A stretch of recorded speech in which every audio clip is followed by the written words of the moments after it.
নিবন্ধিত রাজনৈতিক দলগুলো জোটবদ্ধ হলেও নির্বাচনে নিজ নিজ দলের প্রতীকে ভোট করার বাধ্যবাধকতা রেখে অধ্যাদেশ জারি করেছে সরকার।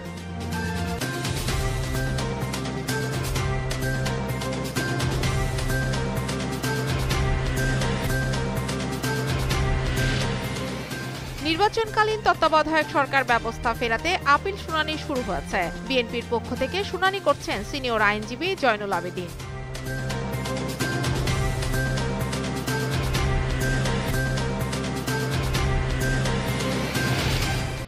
আগামী ত্রয়োদশ জাতীয় সংসদ নির্বাচনকে সামনে রেখে কেন্দ্রীয় নির্বাচন পরিচালনা কমিটি ঘোষণা করেছে জাতীয় নাগরিক পার্টি এনসিপি।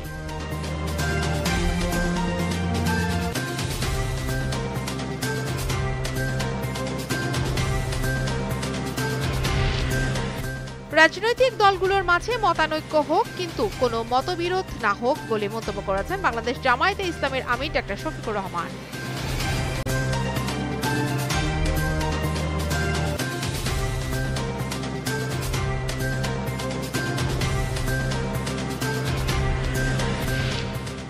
ভেনেজুয়েলার প্রেসিডেন্ট নিকোলাস মাদুরোর ক্ষমতার দিন ফুরিয়ে আসছে বলে মন্তব্য করেছেন যুক্তরাষ্ট্রের প্রেসিডেন্ট ডোনাল্ড ট্রাম্প।